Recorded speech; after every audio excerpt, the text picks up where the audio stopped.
بسم الله الرحمن الرحيم. باب الماء الذي يغسل به شعر الإنسان وكان عطاء لا يرى به بأسا أن يدخر منه الخيوط والحبال وسور الكلب ومدها في المسجد. وقال الزهري إذا بلغ في إناء ليس له وضوء غيره يتوضأ به. وقال سفيان هذا الفكر بعينه بقول الله عز وجل فلم تجدوا ماء فتيمموا وهذا ماء وفي نفس منه شيء يتوضأ به وتيمم.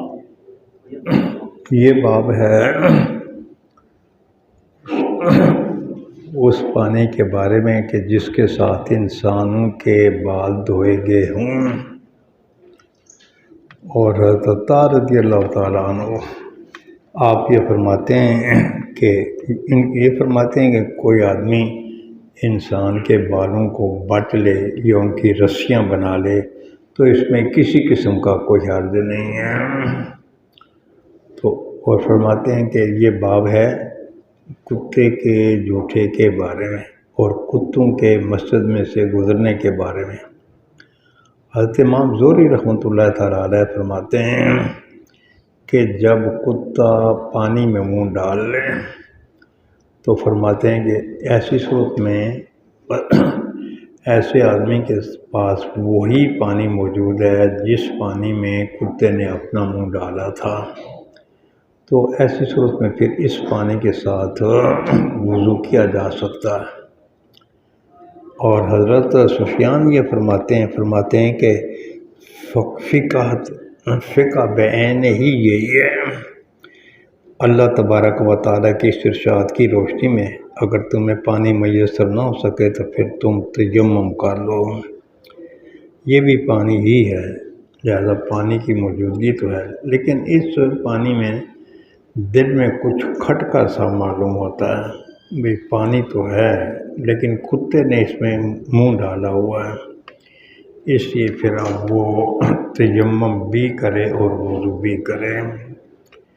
تیمم اس لیے کہ بھائی وضو اس لیے کہ بھائی پانی موجود ہے، تیمم اس لیے کہ اس پانی میں دل سے ذرا کھٹکا سا معلوم ہوتا ہے.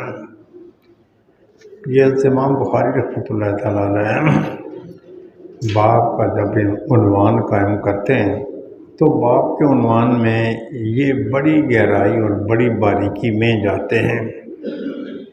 اس سے پہلے یہ آیا تھا کہ ایک موقع ایسا بھی آیا کہ جہاں وضو کرنے کے لیے پانی نہیں تھا، بس کسی ایک برتن میں تھوڑا سا پانی تھا.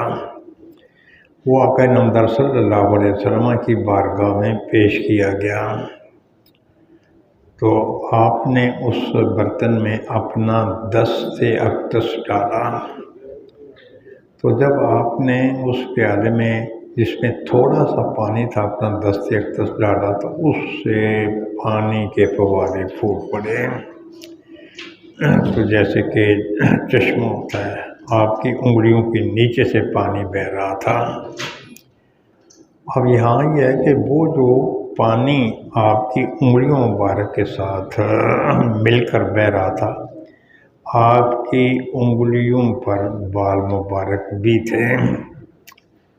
تو جب آپ کی انگلیوں پر بال مبارک تھے تو اس سے پھر ایک اور مسئلہ بھی ذہن میں آ گیا، اور وہ مسئلہ یہ ہے کہ کبھی ایسے ہوتا ہے کہ انسان وضو کر رہا ہوتا ہے اور انسان کے وضو کرتے ہوئے کبھی اس کے بال وہ جو ٹپ ہے اس میں پڑ جاتے ہیں. اب وضو کے بال کبھی ٹپ میں پڑ جاتے ہیں تو انسان کے وہ بال جو انسان کے جسم سے علیحدہ ہو جائیں تو وہ پانی میں گریں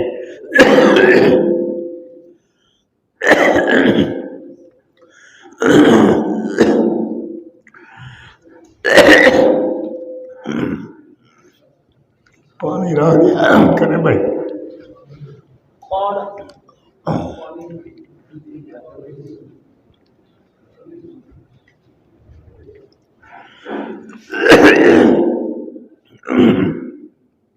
پانی آپ دن یاد رکھ دیا کریں.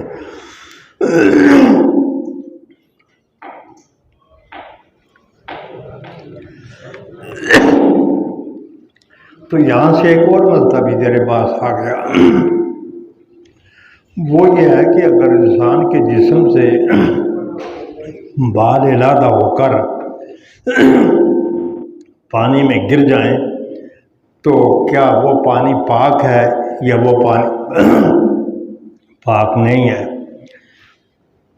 اس سلسلے میں سیدنا امام شافعی رحمۃ اللہ تعالیٰ علیہ کی طرف یہ منسوب ہے کہ آپ یہ فرماتے ہیں کہ وہ پانی جو تھوڑا ہو اگر اس میں بال گر جائیں تو پانی ناپاک ہو جاتا ہے۔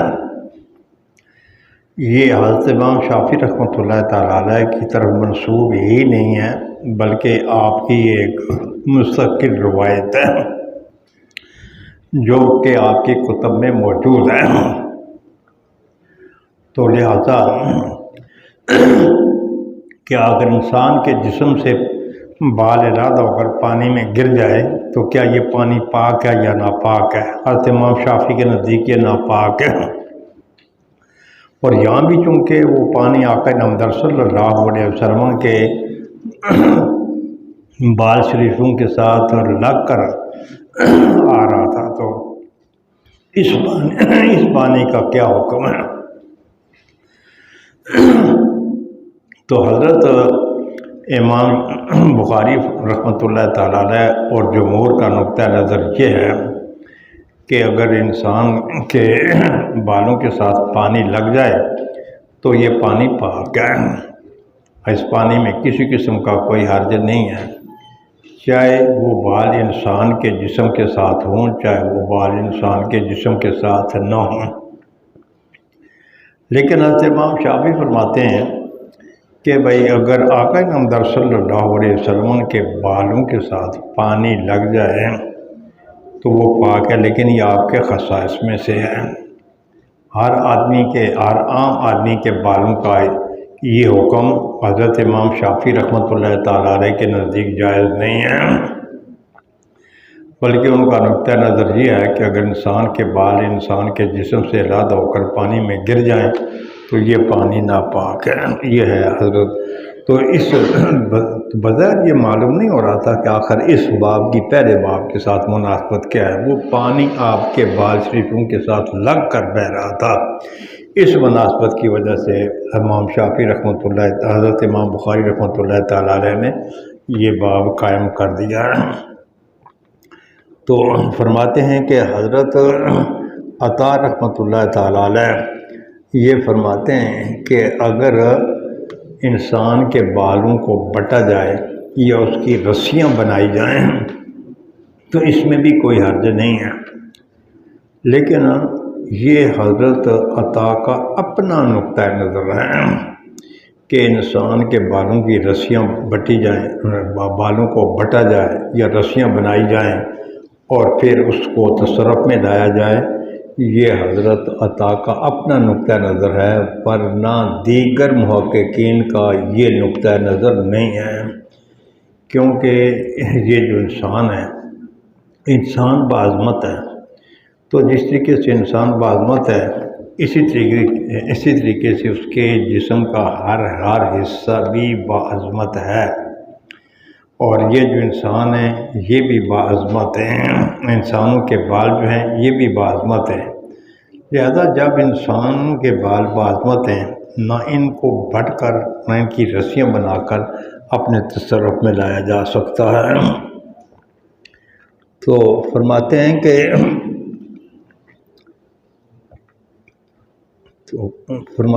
یہ تو حضرت عطا رضی اللہ تعالیٰ عنہ کا یہ نقطہ نظر تھا۔ اس کے بعد حضرت امام بخاری رحمۃ اللہ تعالیٰ علیہ فرماتے ہیں کہ وَسُرُ الْقَلْبِ وَمَمَرُّهَا فِي الْمَسْجِدِ، حضرت امام بخاری بڑی گہرائی اور بڑی باریکی میں جاتے ہیں، جس گہرائی اور باریکی میں کی وجہ سے انہوں نے مذکورہ والا باب قائم کیا ہے، اور اس سے انہوں نے انسان کے بالوں کی طہارت ثابت کی ہے کہ انسان کے بال چاہے انسان کے جسم کے ساتھ ملے ہوئے ہوں چاہے انسان کے جسم سے علیحدہ ہوں تو وہ پاک ہے۔ جس طریقے سے آپ اساتذہ سے پڑھ رہے ہیں کہ وقت یذکر الشیء بالشیء، کبھی ایک چیز کے ذکر کرنے سے دوسری چیز بھی یاد آ جاتی ہے۔ اسی مناسبت کی وجہ سے حضرت امام بخاری رحمۃ اللہ تعالیٰ علیہ نے یہ بعد والا کلام بھی کیا ہے کہ یہ باب ہے کتے کے جھوٹے کے بارے میں، اور یہ باب ہے کتوں کے مسجد میں سے گزرنے کے بارے میں۔ حضرت امام بخاری، حضرت امام مالک، ان لوگوں کا نقطہ نظر یہ ہے کہ یہ جو کتا ہے کتے کا جھوٹا پاک ہے۔ تو حضرت امام بخاری یہ بتانا چاہتے ہیں جیسے بال پانی میں گر جائے وہ پانی پاک ہوتا ہے، اسی طریقے سے جس برتن میں کتا منہ ڈال دے تو لہذا اگر اس میں پانی ہے تو وہ پانی بھی پاک ہے اور وہ برتن بھی پاک ہے، پانی بھی پاک ہے اور برتن بھی پاک ہے۔ اور فرماتے ہیں کہ یہ باب ہے کتوں کے مسجد میں سے گزرنے کے بارے میں۔ تو اس کی وضاحت غالباً دوسرے باب میں آ رہی ہے، اذا شرب الکلب فی الاناء میں اس کی بات آ رہی ہے۔ اور یہ جو بعد والا باب ہے تو وہ بعد والا باب یہ در حقیقت پہلے ہی باب کا تکملہ ہے، تو اس پر بھی مزید جب وہاں پہنچیں گے تو اس پر مزید گفتگو وہاں کریں گے۔ حضرت امام بخاری کا مطلب یہ ہے کہ کتے کا جھوٹا بھی پاک ہے، جیسے بال گر جائے پانی میں تو پانی پاک ہے۔ ایسے ہی حضرت امام بخاری رحمۃ اللہ تعالیٰ علیہ کا نقطہ نظر یہ ہے جیسے کہ بعد والے باب میں آئے گا کہ آقا نامدار صلی اللہ علیہ وسلم کے زمانے میں تقبر و تدبر، کتے جو ہیں وہ مسجدوں میں گھومتے پھرتے تھے، آتے تھے اور جاتے تھے۔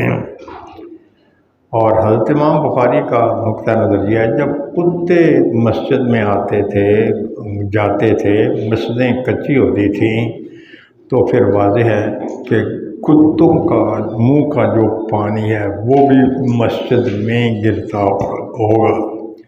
جب کتوں کے منہ کا پانی مسجدوں میں گرتا ہے اور مسجد کو دھویا نہیں جاتا، اس سے معلوم ہوا کہ یہ جو کتے ہیں نا، کتے کا جھوٹا جو ہے یہ پاک ہے۔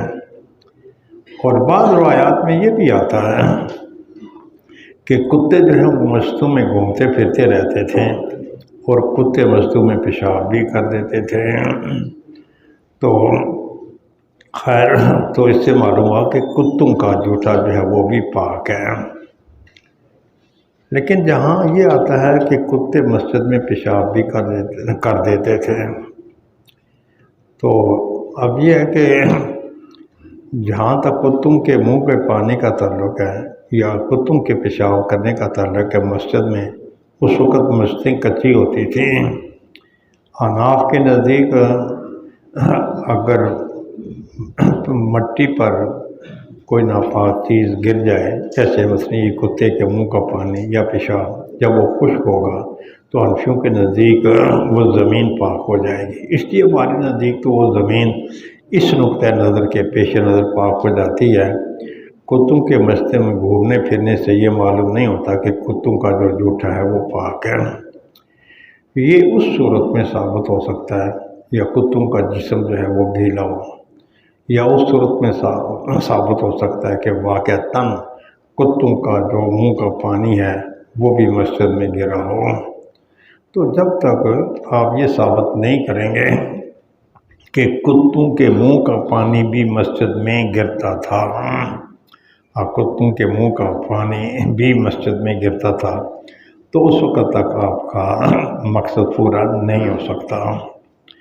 ورنہ اس قسم کے جو احتمالات ہیں کہ ہو سکتا ہے جی کتوں کے منہ کا پانی مسجد میں گرتا ہو، یہ ایک احتمال ہی احتمال ہے، اور یہ جو احتمالات ہوتے ہیں اس سے کوئی ٹھوس حکم ثابت نہیں ہو سکتا۔ اور اگر تبورہ والی روایت لی جائے تو پھر اس کا مطلب یہ ہے کہ پھر بھائی کتوں کا پیشاب بھی تو پھر پاک ہی ہے، کیونکہ جب کتے پیشاب کرتے تھے تو مسجد کو دھویا نہیں جاتا تھا، تو پھر اس سے تو یہ بھی معلوم ہوگا کہ کتوں کا پیشاب بھی پاک ہے۔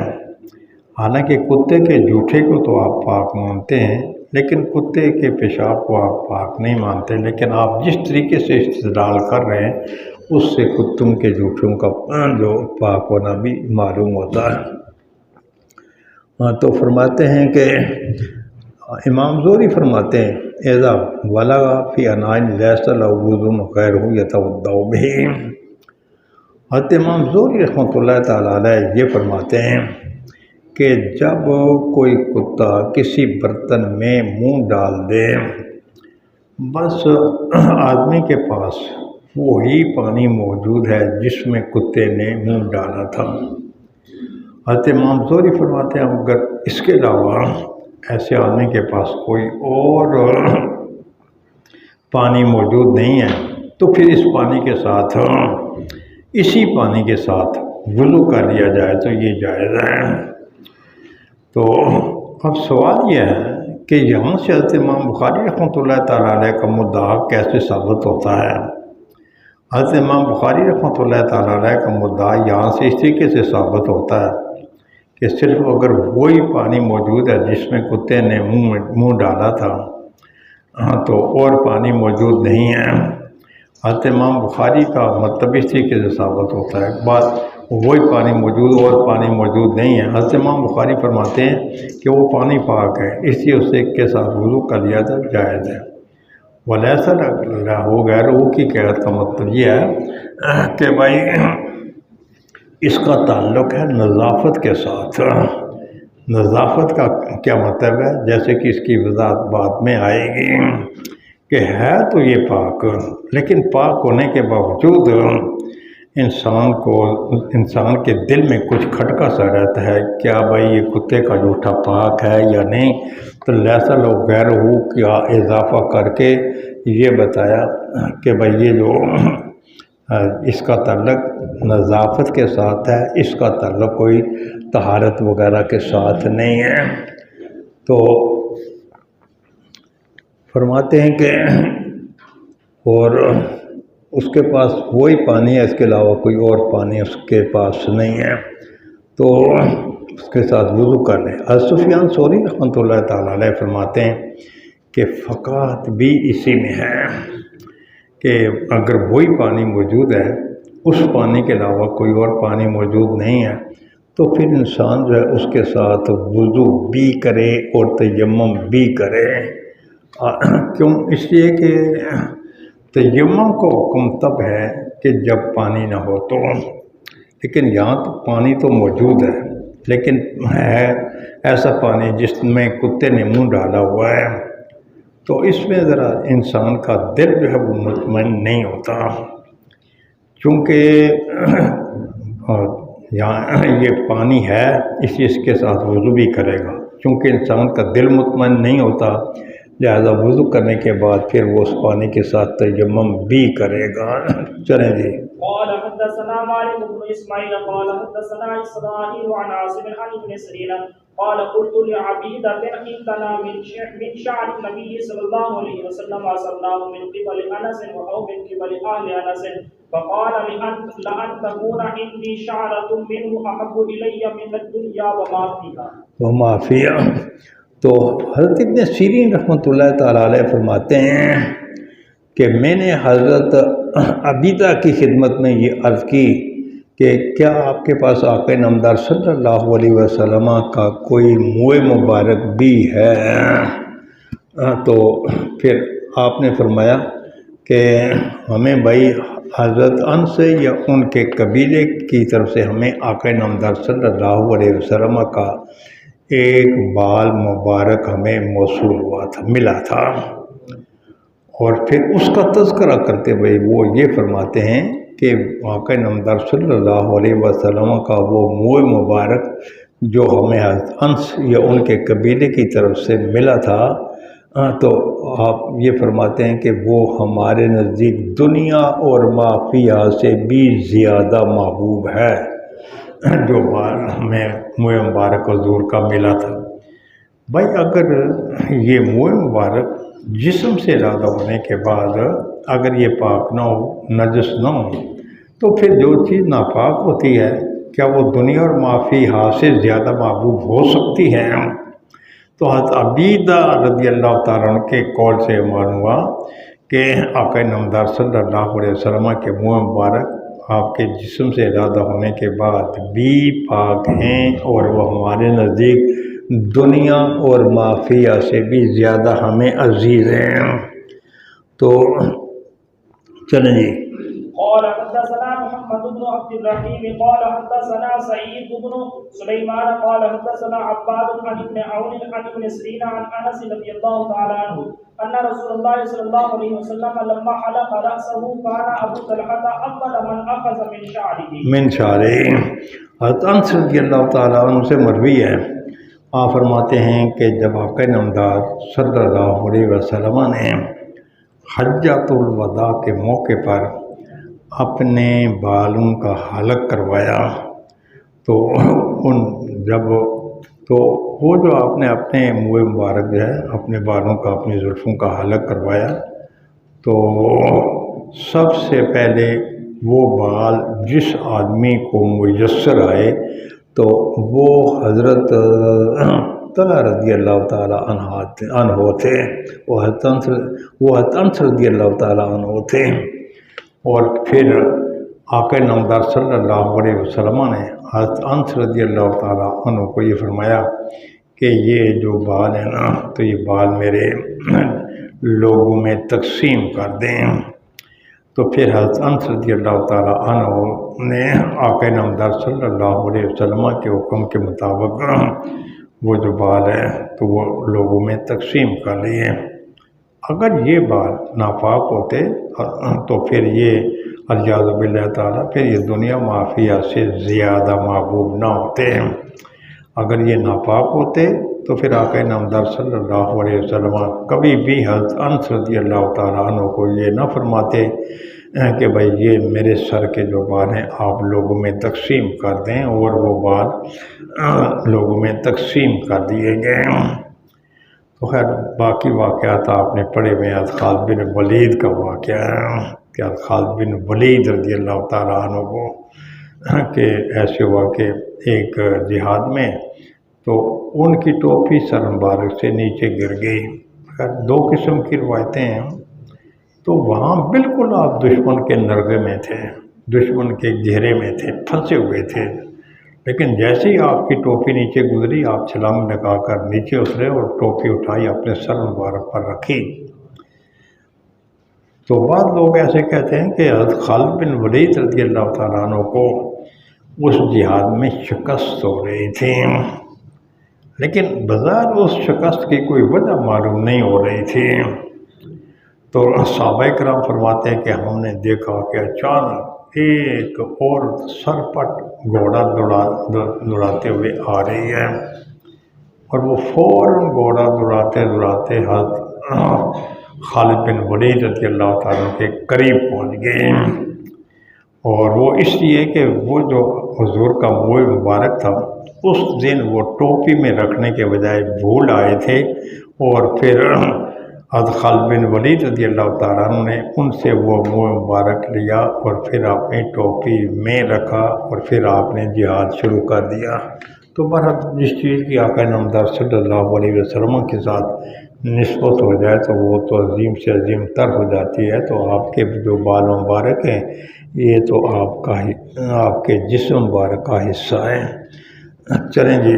باب اذا شرب الكلب في الاناء، یہ باب اس بات کے احکام کے بیان میں ہے کہ جب کتا کسی برتن سے پانی پی لے تو پھر اس کا کیا حکم ہے۔ چلیں۔ قال حدثنا عبد الله بن يوسف قال اخبرنا مالك عن ابي الزناد عن الاعرج عن ابي هريره رضي الله تعالى عنه ان رسول الله صلى الله عليه وسلم قال اذا شرب الكلب في اناء احدكم فليغسله سبعا۔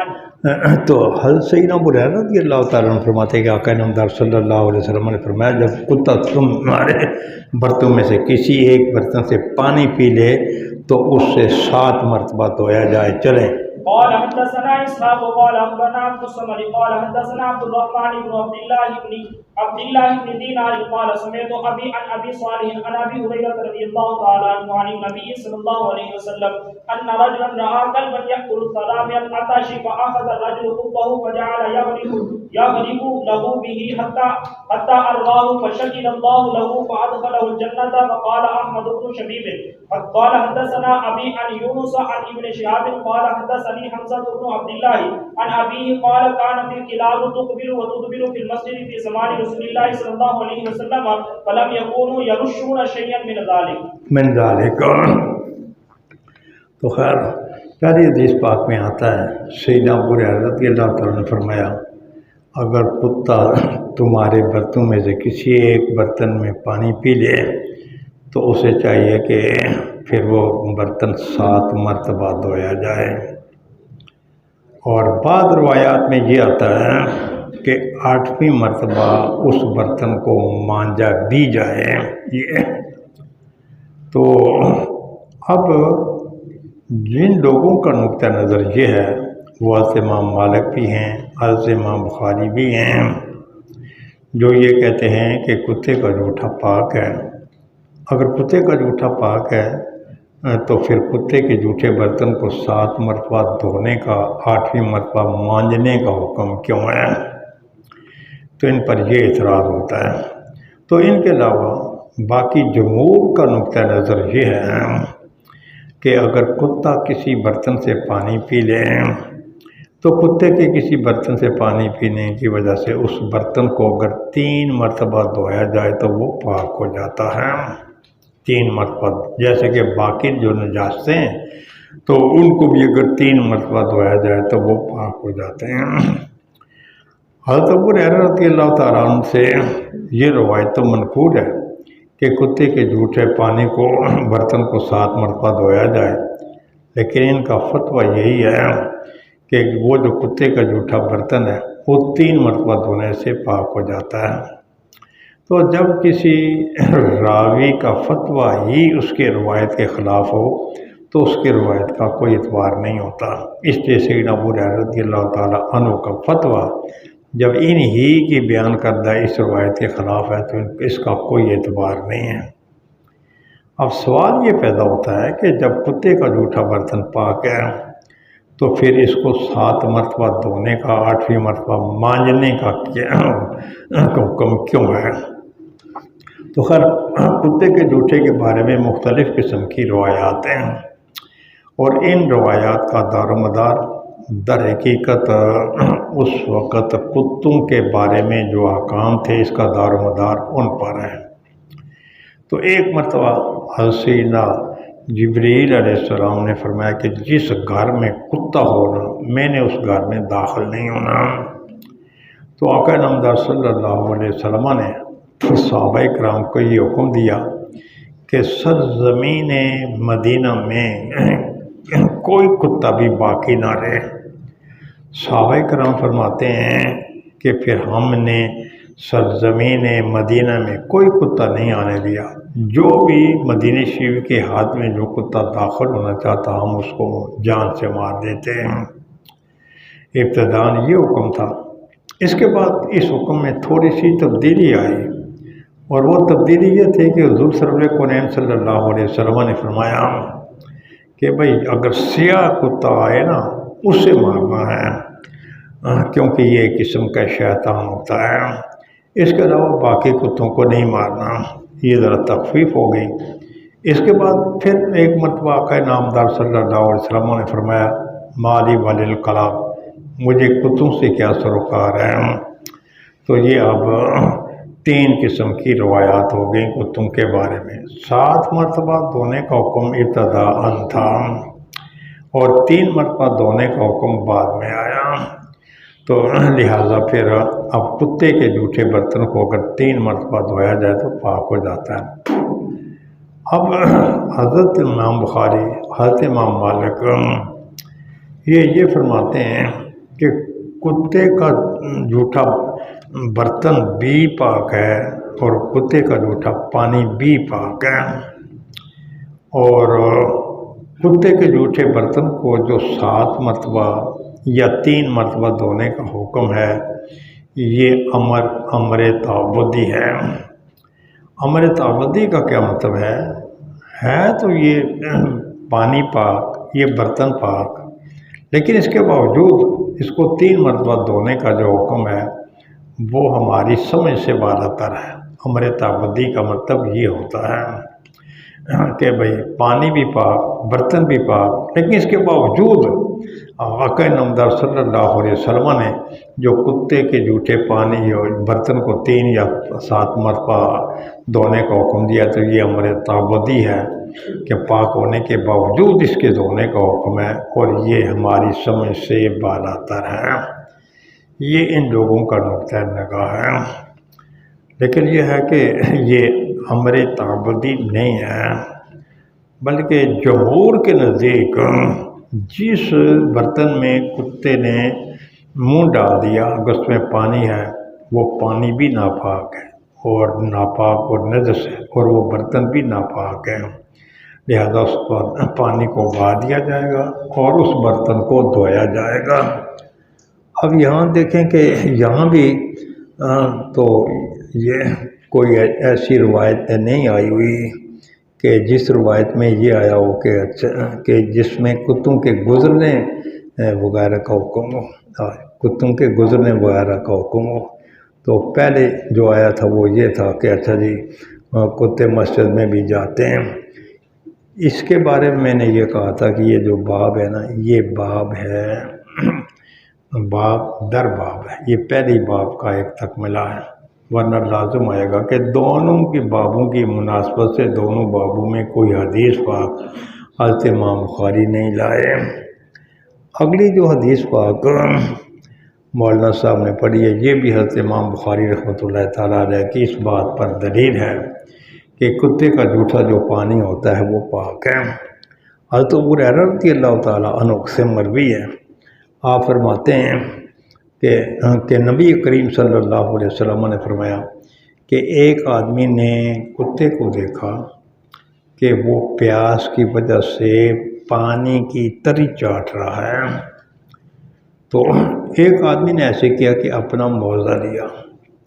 موزہ لینے کے بعد پرانے زمانے میں کنویں ہوتے تھے، گہرے کنویں ہوتے تھے، اور وہاں کوئی ڈول وغیرہ نہیں ہوتا تھا۔ ان کنووں میں اترنے کے لیے انہوں نے وہ درمیان میں لوہے وغیرہ یا لکڑی وغیرہ کے کچھ لگائی ہوتی تھی تاکہ وہ ان کو پکڑ کر اترتا جائے، واپس سے چڑھتا چلا جائے۔ عام طور پر لوہا وغیرہ لگا لیا جاتا تھا۔ تو وہاں ڈول تو تھا نہیں ہے، وہاں کنواں تھا، کنویں میں پانی تھا۔ اب پانی نکالنے کا کوئی طریقہ نہیں تھا، یہی ہے کہ آدمی کے پاس اس کے وہ موزے تھے۔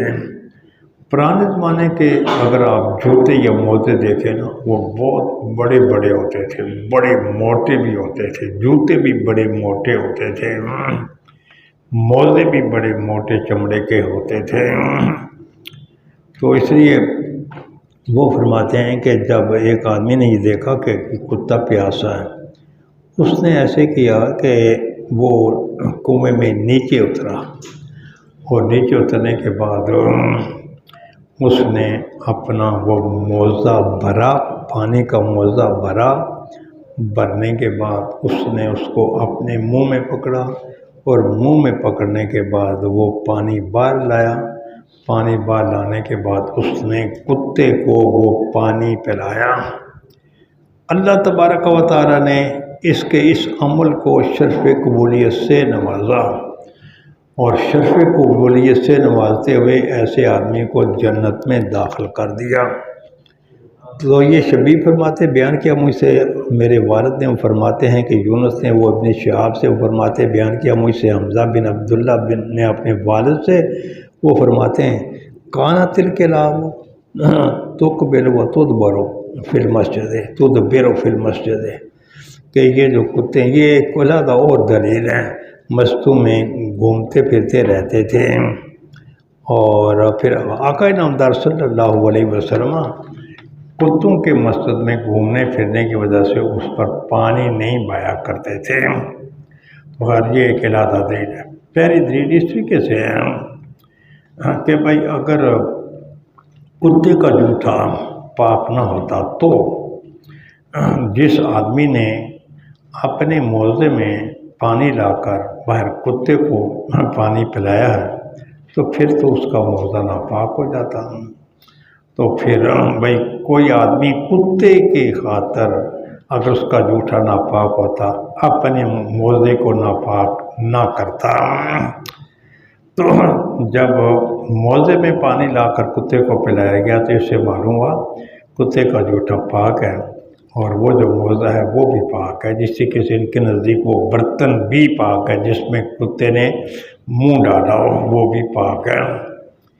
یہ حضرت امام بخاری رحمۃ اللہ تعالیٰ علیہ کی دلیل ہے۔ تو اس کے کئی ایک جواب ہیں۔ پہلے یہ کہ آپ یہ ثابت کریں کہ انہوں نے اپنے موضع میں جو پانی لایا ہے وہ موضع میں ہی کتے کو پلایا ہے، یہ ثابت کریں کہ جس موضع میں پانی نکالا تھا اسی موضع میں کتے نے پانی پیا ہے۔ تو بھائی ہو سکتا ہے کہ باہر گڑھے میں لا کر اس نے پانی ڈال دیا ہو اور کتے نے پانی وہاں سے پیا ہو۔ چلو اگر یہ بھی ثابت ہو جائے پھر آپ یہ ثابت کریں کہ بھائی اس موضع کو دھوئے بغیر اس آدمی نے وہ موزہ پہن کر تو نماز پڑھی ہے، یہ بھی آپ ثابت کریں تو تب آپ کا دعویٰ ثابت ہوگا کہ یہ جو کتے کا جوٹا ہے یہ کتے کا جوٹا پاک ہے۔ تو بہرحال کیا بھائی اپنے موضع کی نجاست کے پیش نظر کیا وہ ایک جاندار کو مرنے دیتا؟ اگر موضع ناپاک ہوتا ہے تو ہو، لیکن اگر کسی جاندار کی جان بچتی ہے تو اس کی جان بچانی چاہیے۔ تو بہرحال اور اس کے علاوہ امام بخاری نے پھر پانی کتے کے جوٹے کی طہارت پر یہ بعد والے جملے سے بھی استدلال کیا ہے کہ آقا نامدار صلی اللہ علیہ وسلم کے زمانے میں کتے مسجدوں میں گھومتے پھرتے تھے، واضح ہے کہ لعاب بھی گرتا ہوگا، لیکن اس کے باوجود آقا نامدار صلی اللہ علیہ وسلم نے کبھی مسجدوں کو دھونے کا حکم نہیں دیا۔ اس کا بڑا آسان سا جواب یہ ہے کہ پہلے آپ ثابت کریں کہ لعاب گرتا تھا، پانی ان کے منہ سے گرتا تھا، اور اس کے باوجود پھر حضور نے ان کو نہیں دھویا۔ بالفرض اگر گرتا بھی تھا، ہمارے نزدیک تو کچی مٹی پر اگر کوئی ناپاک چیز پیشاب یا کوئی چیز بھی گرے تو جب وہ خشک ہو جائے تو وہ پاک ہو جاتی ہے، لہذا جب خشک ہونے سے لعاب بھی اگر گرا ہے، جب خشک ہونے سے زمین پاک ہو جاتی ہے، لہذا اس کے پاک کرنے کی کوئی خاص ضرورت نہیں تھی۔ چلیں جی۔ قال حدثنا حفص بن عمر قال حدثنا شعبة عن ابن ابي الصفر عن الشعبي عن عدي بن حاتم قال سألت النبي صلى الله عليه وسلم قال إذا أرسلت كلبك المعلم فقتل فقل وإذا أكل فلا تأكل فإنما أمسك على نفسه قلت أرسل كلبي فأجد معه كلبا آخر قال فلا تأكل فإنما سميت على كلبك ولم تسمي على كلب آخر تو حضرت عدی بن حاتم رضی اللہ تعالیٰ عنہ یہ اپنے وقت کے بہت بڑے شکاری تھے۔ عدی بن حاتم یہ اپنے زمانے کے بہت ہی بڑے شکاری تھے، اس لیے شکار کے جتنے بھی مسائل ہیں وہ اکثر و بیشتر مسائل عدی بن حاتم رضی اللہ تعالیٰ عنہ سے ہی مروی ہیں۔ آپ فرماتے ہیں کہ میں نے آقا نامدار صلی اللہ علیہ وسلم کی خدمت میں یہ عرض کی کہ فرماتے ہیں کہ اذا ارسلت کلبک تو فرماتے ہیں کہ کلبک المعلم فقتل فقل، بھائی کبھی ایسے ہوتا ہے کہ میں اپنا شکاری کتا شکار کے لیے چھوڑتا ہوں، تو واضح ہے کہ وہ شکار اپنے منہ میں پکڑ لیتا ہے، تو جب وہ شکار اپنے منہ میں پکڑتا ہے تو پھر اس شکار کو کتے کا منہ کا پانی بھی پہنچتا ہے، تو پھر جب اس شکار کے ساتھ کتے کے منہ کا پانی بھی لگتا ہے، حضور نے فرمایا اگر اس نے وہ شکار پکڑ کر مار لیا لیکن اس کو کھایا نہیں ہے بلکہ مالک کے لیے سنبھال کر رکھا ہوا ہے، پھر تو اس سے کھا لیں، لیکن اگر شکاری کتے نے شکار پکڑا اور پکڑنے کے بعد پھر اس کو کھانا شروع کر دیا، اب اس شکار کو نہیں کھانا، اس لیے کہ اب وہ شکار اس نے اپنے مالک کے لیے نہیں مارا بلکہ اپنے لیے مارا ہے۔ حضرت امام بخاری کا استدلال کچھ اس طریقے سے ہے کہ جب کتا کسی شکار کو منہ میں پکڑے گا اور وہ شکار مر جائے گا تو پھر ایسی صورت میں کتے کے منہ کا پانی تو اس کو لگا ہے نا، تو اگر کتے کا منہ کا پانی ناپاک ہوتا پھر اس شکار کو نہ کھایا جاتا، لیکن جب شکار کو کتے کے منہ کا پانی لگنے کے باوجود اس شکار کو کھایا جا رہا ہے، اس سے معلوم ہوا کہ کتے کا جوٹا جو ہے وہ پاک ہے، ناپاک نہیں ہے۔ اس کا ایک جواب تو یہ ہے کہ اچھا جی پہلے آپ یہ ثابت کریں کہ جہاں کتے کے منہ کا پانی لگا ہے اس کو دھوئے بغیر کھایا گیا ہے، پھر تو آپ کا یہ دعویٰ ثابت ہوگا کہ کتے کا جوٹا پاک ہے۔ اور اگر اس شکار کو دھونے کے بعد پھر کھایا جاتا ہے تو اس سے یہ معلوم ہوا کہ کتے کا جوٹا جو وہ پاک نہیں ہے بلکہ ناپاک ہے، اور عام طور پر ایسے ہی ہوتا ہے۔ شکاری لوگ یہ خوب جانتے ہیں کہ جب کوئی کتا کسی شکار کو پکڑ کر اپنے منہ میں دبائے رکھتا ہے اور وہ صرف مالک کے انتظار میں ہوتا ہے، اس سے کھاتا نہیں ہے، تو واضح بات ہے کہ وہاں کتے کا جو کتے کے منہ کا پانی جو لگا ہوا ہے تو پھر اس کو شکاری دھو کر کھاتے ہیں، دھوئے بغیر شکار کو نہیں کھاتے ہیں۔ چلیں جی، باب من لم ير الوضوء الا من المخرجين القبل والدبر لقوله تعالى او جاء احد منكم من الغائط وقال عطاء في من يخرج من دبره الدود او من ذكره نحو القبلة يعيد الوضوء۔ تو یہ پہلا جو ہے اس میں ایک بات یہ ہے کہ اگر تم نے فرمایا کہ اگر تم نے اپنا وہ جو کتا ہے تو اگر تم نے اپنے کتے پر تکبیر پڑھ کر کتا چھوڑا ہے تو فرماتے ہیں کہ اگر تم نے اپنا کتا تکبیر پڑھ کر چھوڑا تھا، آگے تمہارے اس کتے کے ساتھ ایک اور کتا بھی مل گیا، اب انہوں نے کوئی شکار پکڑ لیا کتوں نے، اب یہ پتہ نہیں ہے کہ یہ جو شکاری جس نے اپنے شکاری کتے پر تکبیر چھوڑ کر اس کو چھوڑا تھا، یہ شکار اس نے مارا ہے یا یہ شکار دوسرے کتے نے مارا ہے جس پر تکبیر نہیں پڑھی گئی تھی۔ تو فرماتے ہیں اگر تکبیر پڑھ کر تم نے کوئی کتا چھوڑا تھا، آگے اس کے ساتھ کوئی اور کتا بھی مل گیا، تو پھر جس پر تم نے تکبیر نہیں پڑھی تو ایسی صورت میں یہ جو شکار ہے یہ شکار نہیں کھایا جائے گا، اس لیے کہ اب اس میں یہ ہے کہ ایسی دلیل ہمیں پائی جا رہی ہے کہ جس سے یہ واضح ہو رہا ہے کہ شاید دوسرے کتے نے شکار کو مارا ہے، تو پھر یہ ایسی دلیل تو جس کا کوئی نہ کوئی منشا ہو، ایسی دلیل سے اگر کسی چیز کی حرمت ثابت ہوتی ہو تو پھر ایسی چیز کو کھانا جائز نہیں ہے۔ چلیں جی، وقال جابر بن عبد الله اذا ضحك في الصلاه اعاد الصلاه ولم يعيد الوضوء وقال حسن ان اخذ من شعره او اصفاره او خلع خفيه فلا وضوء عليه وقال ابو هريره رضي الله تعالى عنه لا وضوء الا من حدث ويذكر عن جابر ان النبي صلى الله عليه وسلم كان في غزوه ذات الرقاع فرمي رجل بسهم فنزفه الدم وركع وسجد ومضى في صلاته وقال الحسن ما زال المسلمون يصلون في جراحاتهم وقال طاووس ومحمد بن علي وعطاء واهل الحجاز ليس في الدم وضوء وأسر ابن عمر بصرة فخرج منها دم فلم يتوضأ وبزق ابن أبي أوفى دما فمضى في صلاته وقال ابن عمر والحسن في من احتجم ليس عليه إليه إلا غسل محاجمه اللہ محاجمہ۔ یہ باب اس بات کے احکام کے بیان میں ہے کہ اچھا، اور یہ باب اس بات کے احکام کے بیان میں ہے کہ اگر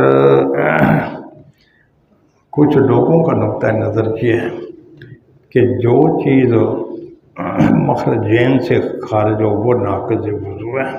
کچھ لوگوں کا نقطہ نظر یہ ہے کہ جو چیز مخرجین سے خارج ہو وہ ناقض وضو ہے۔ قبر اور دبر سے اگر کوئی چیز خارج ہو تو وہ ناقض وضو ہے، اور جو چیز قبر اور دبر سے خارج نہ ہو تو وہ ناقض وضو نہیں ہے۔ تو ہمارا اور دوسرے ائمہ کا اس میں اختلاف ہے کہ بھئی کون کون سی چیزوں سے وضو ٹوٹ جاتا ہے۔ حضرت امام شافعی رحمۃ اللہ تعالیٰ علیہ فرماتے ہیں کہ اگر کوئی چیز قبر اور دبر سے خارج ہو تو پھر اس سے تو وضو ٹوٹ جاتا ہے، اور حضرت امام شافعی رحمۃ اللہ تعالیٰ علیہ حضرت امام شافعی رحمۃ اللہ تعالیٰ علیہ کا نقطہ نظر ہے کہ کوئی چیز کوئی نجاست مخرج معتاد سے نکلے تو وہ ناقض وضو ہے۔ اگر کوئی نجس مخرج معتاد سے نہ نکلے، کیا مطلب عادت کے مطابق جس سے نجاستیں نکلتی ہیں اس سے اگر کوئی چیز نہ نکلے، جسم کے کسی دوسرے حصے سے نکلے، تو پھر ایسی صورت میں ایسی نجاست ناقض وضو نہیں ہے۔ اس کا مطلب یہ ہے کہ اگر انسان کے جسم سے خون نکلے یا ناک سے نکسیر بہہ جائے تو چونکہ انسان کے جسم سے جو خون نکلا ہے وہ مخرج معتاد سے نہیں نکلا، یا نکسیر پھٹ گئی ہے تو وہ خون مخرج معتاد سے نہیں نکلا، لہذا امام شافعی رحمۃ اللہ تعالیٰ علیہ کے نزدیک جسم کے کسی حصے سے خون نکلنے کی وجہ سے یا پیپ وغیرہ نکلنے کی وجہ سے وضو نہیں ٹوٹے گا۔ لیکن حضرت امام مالک رحمۃ اللہ تعالیٰ علیہ اس کے ساتھ ساتھ ایک اور قید بھی لگاتے ہیں کہ وہ جو نجاست ہے اور وہ مخرج معتاد سے نکلے اور اس کا وہ نکلنا عادت کے مطابق بھی ہو تو ایسی نجاست ناقض وضو ہے، اور اگر کوئی چیز مخرج معتاد سے نکلتی ہے لیکن اس کا نکلنا رواج اور عادت کے مطابق نہیں ہے تو ایسی چیزیں ناقض وضو نہیں ہیں۔ لہٰذا حضرت امام مالک رحمۃ اللہ تعالیٰ علیہ کے نزدیک تو یہ جو حیض ہے، نفاس ہے، اگرچہ یہ مخرج معتاد سے تو نکلتے ہیں لیکن یہ ہے کہ یہ ان کا خروج یہ عادت کے مطابق نہیں ہے، خلاف عادت یہ نکلتے ہیں، کیا مطلب اس کا رواج نہیں ہے، تو اس لیے پھر یہ حیض اور نفاس یہ بھی ناقض وضو حضرت امام مالک کے نزدیک نہیں ہوں گے، اور حضرت امام شافعی کے نزدیک جو چیز بھی مخرج معتاد سے نکلے، چاہے اس کا نکلنا عادی ہو، عادت کے مطابق ہو، چاہے عادت کے مطابق نہ ہو، تو وہ ناقض وضو ہے۔ تو لیکن احناف اور حنبلیوں کے نزدیک ناقض وضو ہے جو نجاست جسم سے نکلے، چاہے وہ مخرج معتاد سے نکلے، چاہے وہ جسم کے کسی حصے سے نکلے، وہ ناقض وضو ہے۔ تو اصل میں ائمہ کا جو اختلاف ہوتا ہے، ائمہ کے اختلاف کا دار و مدار ہوتا ہے علت پر، اور حضرت امام شافعی رحمۃ اللہ تعالیٰ علیہ کے نزدیک وضو کے ٹوٹنے کی علت یہ ہے کہ نجاست مخرج معتاد سے نکلے، چاہے وہ نکلنا عادت کے مطابق ہو چاہے نہ ہو، اور حضرت امام مالک کے نزدیک وضو کے ٹوٹنے کی علت دو چیزیں ہیں کہ نکلنے والی چیز مخرج معتاد سے نکلے اور اس کا نکلنا وہ عادت کے مطابق بھی ہو تو تب وہ ناقض وضو ہے۔ لیکن حنفیوں کے نزدیک اور حنبلیوں کے نزدیک محض نجاست کا جسم سے نکلنا یہ ناقض وضو ہے، چاہے وہ مخرج معتاد سے نکلے چاہے کسی اور جگہ سے نکلے، چاہے وہ رواج کے مطابق نکلے چاہے غیر رواج کے مطابق نکلے، تو ایسی چیز ہے وہ ناقض وضو ہے۔ تو حضرت امام بخاری بھی حضرت امام شافعی رحمۃ اللہ تعالیٰ علیہ کے ساتھ ہیں، تو اس لیے انہوں نے باب کا عنوان یہ باندھا ہے کہ جو آدمی قبل اور دبر کے علاوہ باقی چیزوں نکلنے کی وجہ سے وہ وضو کو درست نہیں سمجھتا، تو ان کی دلیل کیا ہے؟ ان کی دلیل یہ ہے کہ قرآن پاک میں آتا ہے کہ جب تم میں سے کوئی ایک آدمی پخانے سے واپس آئے تو پیشاب پخانہ کر کے واپس آئے تو یہ ہے حضرت امام شافعی اور حضرت امام بخاری رحمۃ اللہ تعالیٰ علیہ کی دلیل۔ لیکن یہ کہنا کہ اس دلیل سے یہ ثابت ہوتا ہے صرف مخرج معتاد سے نجاست نکلنا یہ ناقض وضو ہے، اس سے تو اس آیہ مبارکہ سے اس کا کوئی حاصل معلوم نہیں ہو رہا، تو جب اس سے کوئی حاصل معلوم نہیں ہو رہا تو لہذا حاصل کے بغیر آپ کی یہ دلیل درست نہیں ہوتی۔ تو آگے عطا فرماتے ہیں کہ اگر کسی آدمی کے وہ دوبر سے کوئی کیڑا وغیرہ نکلے، یا یہ ہے کہ کسی آدمی کے پیشاب کی نالی سے جوئیں وغیرہ نکلنے کے بعد کوئی چیز نکلے تو یعید الوضو ہے، تو پھر وہ وضو کا اعادہ کرے گا۔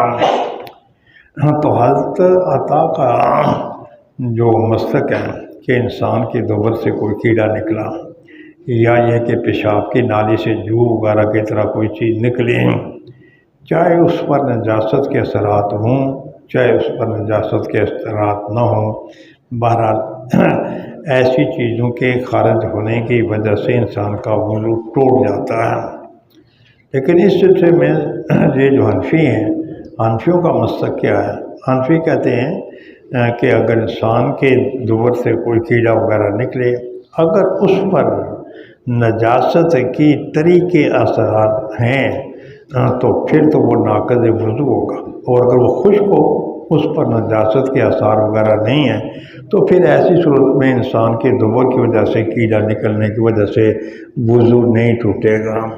تو بہرحال یہ ہے کہ حضرت عطا کے نزدیک اس میں تھوڑی سی اس مسئلے میں تھوڑی سی وسعت ہے، اور احناف کے نزدیک اس میں کچھ قیدیں ہیں۔ تو فرماتے ہیں کہ حضرت عطا نے یہ فرمایا۔ حضرت جابر فرماتے ہیں کہ جابر بن عبداللہ رضی اللہ تعالیٰ عنہ، اگر کوئی آدمی نماز میں دیکھ کرے تو عادت صلاۃ، اور وہ نماز کا اعادہ کرے اور وہ وضو کو نہیں لوٹائے گا، تو یہ فرمایا ہے کہ حضرت جابر بن عبداللہ نے۔ تو بظاہر یہ احناف کا رد کر رہے ہیں کہ احناف کہتے ہیں کہ نہیں جی، اگر کوئی آدمی ہنسے تو اس کی وضو بھی ٹوٹ جاتا ہے اور اس کی نماز بھی ٹوٹ جاتی ہے۔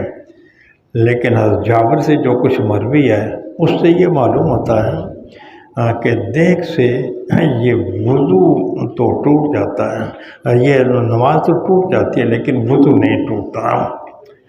یہاں سے حضرت امام بخاری رحمۃ اللہ تعالیٰ علیہ در حقیقت احناف کا رد کرنا چاہتے ہیں۔ احناف یہ کہتے ہیں اگر کوئی آدمی اپنی نماز میں کھلکھلا کر ہنسا تو پھر ایسی صورت میں اس کی نماز بھی ٹوٹ جائے گی اور اس کا وضو بھی ٹوٹ جائے گا۔ حضرت امام بخاری احناف کی تردید اس طریقے سے کرتے ہیں کہ حضرت جابر سے مروی ہے کہ ایسے آدمی کی نماز تو ٹوٹ جائے گی، وضو نہیں ٹوٹے گا، لیکن حنفی کہتے ہیں کہ نہیں، اس سے اس کا وضو بھی ٹوٹ جائے گا اور نماز بھی ٹوٹ جائے گی۔ ایک ہے دیکھ اور ایک ہے کہہ۔ دیکھ اور کہہ کے میں فرق ہے۔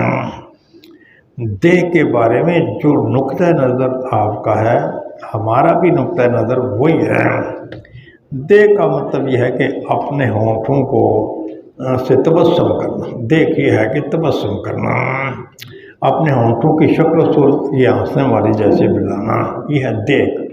اور ایک ہے کہہ کا، کیا کہ یہ کہ کھل کھلا کر ہنسنا، تو ان دونوں میں بڑا فرق ہے۔ تو اور پھر بعض روایات میں یہ بھی آتا ہے من دائقہ قہقتن، کہ جس نے دیکھ کیا اور کھلکھلا کر ہنستے ہوئے، کہ دیکھ کیا کھلکھلا کر ہنستے ہوئے، اس کی نماز بھی نہیں ہے اور اس کا وضو بھی نہیں ہے۔ حضرت امام حسن بصری رحمۃ اللہ تعالیٰ علیہ فرماتے ہیں اگر کسی آدمی نے اپنے بال منڈوائے یا کتروائے یا ناخن اتارے او خلا خفے فلا وضو علیہ، تو اس پر کسی قسم کا وضو نہیں ہے۔ تو بعض تابعین کا نقطہ نظر یہ ہے کہ اگر کوئی آدمی حجامت کروائے، اپنے بال کٹوائے، اپنے ناخن کٹوائے، تو پھر ایسی صورت میں ایسے آدمی کا وضو باقی نہیں رہتا۔ بال کٹوانے سے پہلے اگر اس کا وضو برقرار تھا، ناخن کاٹنے سے پہلے اگر وہ باوضو تھا، جب اس نے اپنے بال اتروا دیے یا ناخن کٹوا دیے، اب اس کا وضو باقی نہیں رہتا۔ بعض تابعین کا نقطہ نظر یہ تھا۔ ان بعض تابعین کی تردید کے لیے حضرت امام بخاری رحمۃ اللہ تعالیٰ علیہ نے یہاں حضرت امام حسن بصری رحمۃ اللہ تعالیٰ علیہ کا ایک اثر نقل کیا ہے، اور وہ جو اثر ہے وہ جمہور کے مذہب کے مطابق ہے اور بعض تابعین کے خلاف ہے۔ اور وہ اثر یہ ہے کہ امام حسن بصری فرماتے ہیں اگر کسی نے اپنے بال اتروائے یا ناخن کٹوائے، تیسرا یہ کہ اپنے موزے اگر کسی نے باوضو تھا اور اس کے وہ موضوع پر مسح کرنے کی جو مدت تھی، تو موضوع کو پہننے کی جو مدت تھی کہ کس وقت تک یہ موزے پہن سکتا ہے، وہ ابھی ختم نہیں ہوئی۔ وہ یہ ہے کہ مثلا اگر کوئی آدمی مقیم ہے تو وہ باوضو ہونے کے بعد، وضو کرنے کے بعد اگر موزے پہن لے تو پھر ایسی صورت میں وضو ٹوٹنے سے لے کر ایک دن تک وہ یہ موزے پہن سکتا ہے، ان کے اتارنے کی کوئی ضرورت نہیں ہے۔ اور اگر کوئی آدمی مسافر ہے تو وہ وضو ٹوٹنے کے بعد 3 دن تک یہ موزے پہن سکتا ہے، موزے اتار کر تو وضو کرنے کی کوئی ضرورت نہیں ہے۔ ہمارے نزدیک اگر وہ موزے پہننے کی جو مدت ہے اگر وہ ختم نہیں ہوئی تو کسی نے اگر اس سے پہلے موزے اتار لیے تو پھر اب پاؤں دھونے کی کوئی ضرورت نہیں ہے، وہ پھر موزے پہن سکتا ہے، اس کا باوضو ہی اس کو متصور کیا جائے گا۔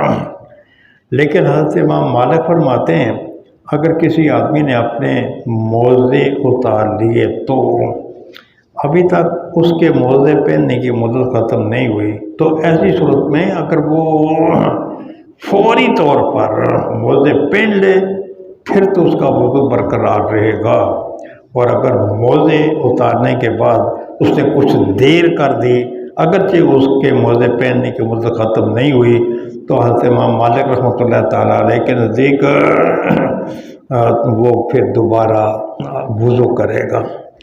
حضرت ابو ہریرہ رضی اللہ تعالیٰ عنہ فرماتے ہیں کہ لا وضوء الا من حدث، کہ بھائی صرف حدث سے ہی وضو ٹوٹتا ہے، صرف حدث سے ہی وضو ٹوٹتا ہے۔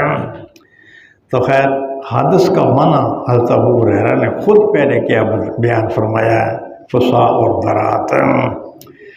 تو اس کا مطلب یہ ہوا کہ اگر انسان کی ہوا خارج ہو جائے، چاہے آواز کے ساتھ چاہے بغیر آواز کے، تو پھر تو وہ آدمی بے وضو متصور ہوگا۔ اس کے علاوہ باقی چیزوں سے وہ بے وضو متصور نہیں ہوگا، چاہے منی خارج ہو، چاہے مزی خارج ہو، چاہے ودی خارج ہو۔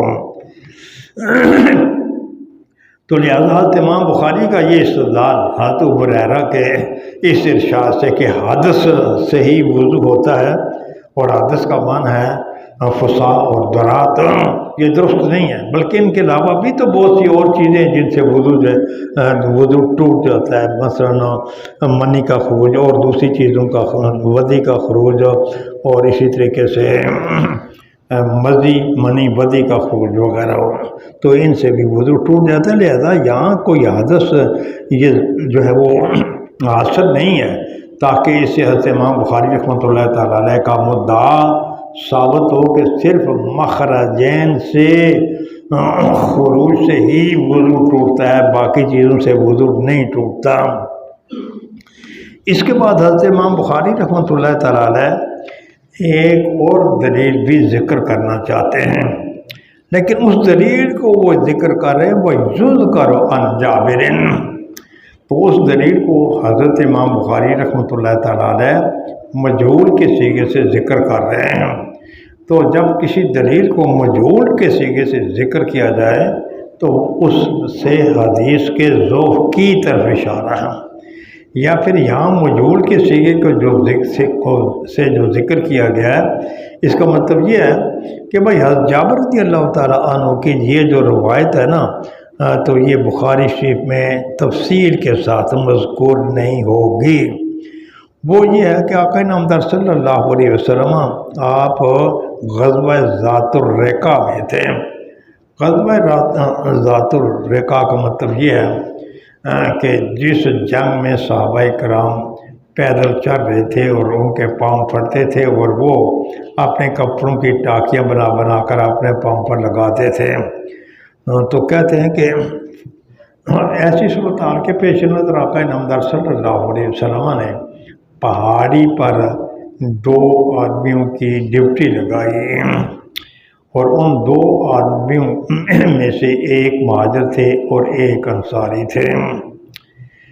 ان دونوں نے یہ آپس میں طے کیا کہ بھائی ہماری ڈیوٹی ہے رات کو یہاں جاگنے کی، ہم ایسے کیوں نہ کریں کہ بھائی ایک جاگے اور ایک وہ سو جائے، اور پھر دوسرا جب سو کر اٹھے گا تو وہ جاگے اور یہ جو جاگنے والا ہے یہ سو جائے، تو ہم اس طریقے سے رات کو یہاں پہرا کیوں نہ دیں۔ تو انہوں نے کہا بھائی ٹھیک ہے، اسی طریقے سے پہرا دینا چاہیے۔ چنانچہ وہ جو انصاری ہیں، تو جب وہ انصاری انہوں نے کہا ٹھیک ہے بھائی مہاجر کو یہ کہا آپ سو جائے اور میں ڈیوٹی دیتا ہوں، لیکن ڈیوٹی دیتے انہوں نے کہا بھائی رات جو گزارنی ہے اللہ اللہ کر کے گزارنی چاہیے نا، تو ویسے ہی بس رات بیٹھے بیٹھے یا کھڑے کھڑے رات گزارنا یہ کوئی اچھی چیز نہیں ہے۔ اب انہوں نے ایسے کیا کہ رات کے وقت کھڑے ہو کر نوافل پڑھنے شروع کر دیے، تو تیر مارنے والے نے ایک تیر مارا تو انہوں نے کوئی پرواہ نہ کی، تو دوسرا تیر مارا، پھر بھی یہ جو نماز میں تھے انہوں نے اس کی کوئی پرواہ نہ کی، پھر تیسرا تیر، اور اس طریقے سے اس نے تیر مارنے والے نے کئی ایک تیر مارے، لیکن یہ انصاری جو تھے نا تو وہ اپنی نماز میں مشغول رہے۔ یہ جو انصاری تھے وہ اپنی نماز میں مشغول رہے، وہ کیوں؟ یا تو یہ کہ انتہائی استغراق تھا، یا یہ کہ انہی کی زبانی یہ منقول ہے کہ میں نے ایک لمبی صورت پڑھنی شروع کر دی اپنی نفلی نماز میں، تو اب میرا جی یہ چاہتا تھا کہ جب تک وہ صورت ختم نہ ہو تو اس وقت تک میں پھر نماز کی حالت میں وہ صورت پڑھتا رہوں۔ اس لیے پھر ان کو کئی تیر لگتے رہے، اور پھر تیر لگ کر خون بھی بہتا رہا، اور جب وہ خون بھی بہتا رہا تو پھر وہ ایک تیر کھینچ کر پھینک دیتے، پھر وہ رکوع کرتے اور سجدہ کرتے، اور پھر وہ اس طریقے سے اپنی نماز کا سلسلہ انہوں نے شروع رکھا۔ اگر جسم سے کسی نجاست کے نکلنے کی وجہ سے وضو ٹوٹ جاتا تو یہ صحابی پھر پہلے ہی تیر جب ان کو لگا تھا اور انہوں نے تیر اپنے جسم سے کھینچ کر باہر نکالا، تو پھر جب خون بہنے لگا تو پھر ان کا وضو ٹوٹ جانا چاہیے تھا اور ان کو پھر نماز نہیں پڑھنی چاہیے تھی، لیکن یہ ہے کہ جب خون بہنے کے باوجود یہ اپنے نماز پڑھتے رہے، اس سے معلوم ہوا کہ نجاست کا جسم سے نکلنا یہ ناقض وضو نہیں ہے۔ یہ ہے حضرت امام بخاری رحمۃ اللہ تعالیٰ علیہ کا استدلال کہ جو چیز مخرجین سے خارج نہ ہو چاہے وہ نجسی کیوں نہ ہو وہ ناقض وضو نہیں ہے۔ تو اگر وہ ناقض وضو ہوتی تو یہ صحابی کبھی بھی خون نکلنے کے بعد نماز کا سلسلہ جاری نہ رکھتے۔ یہ ہے حضرت امام بخاری رحمۃ اللہ تعالیٰ علیہ کی دلیل۔ تو خیر اس کے کئی جواب ہیں۔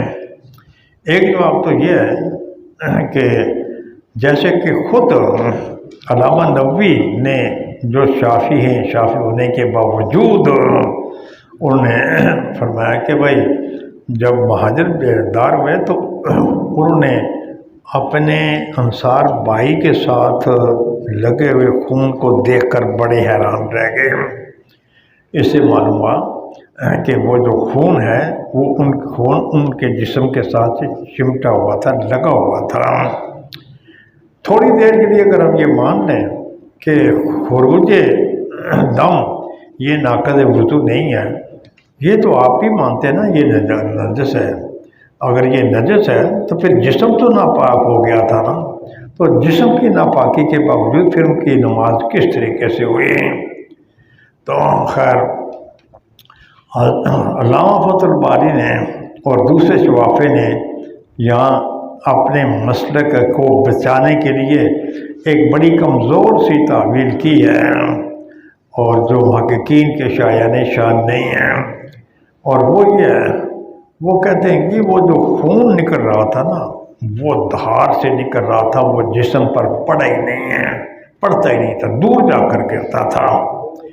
ایک تو خود جو علامہ نووی نے یہ فرمایا کہ جب مہاجر نے اپنے انصار کے ساتھ کو خون کے ساتھ لپٹا ہوا دیکھا تو خون آلود دیکھا تو وہ بڑے حیران ہوئے، تو خون تو ان کے جسم کے ساتھ لگا ہوا تھا۔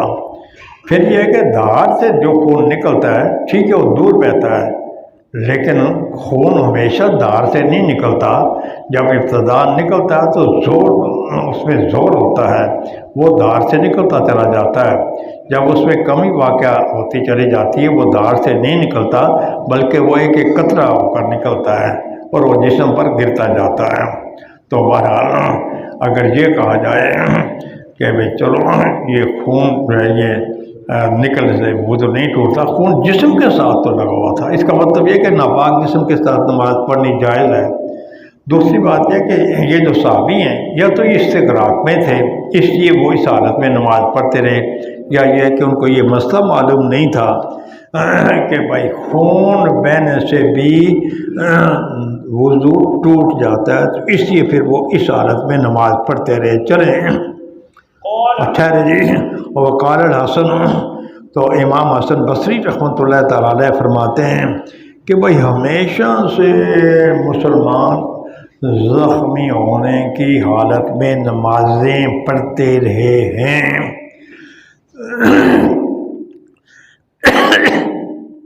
تو اس سے بھی یہ معلوم ہوتا ہے کہ جب لوگ زخمی ہوں تو ان کے ساتھ سے خون بہہ رہا ہوتا ہے، اس حالت میں وہ نمازیں پڑھتے رہے۔ اس سے معلوم ہوا کہ یہ خروج دم یہ ناقض وضو نہیں ہے، لیکن یہ کوئی ہمارے خلاف نہیں ہے کہ بھائی مسلمان اپنے زخمی ہونے کے باوجود نمازیں پڑھتے رہے۔ جب وہ زخم خشک ہو جاتے تھے، زخم خشک ہونے کے بعد وہ مسلمان زخمی حالت میں بھی نماز پڑھتے رہے۔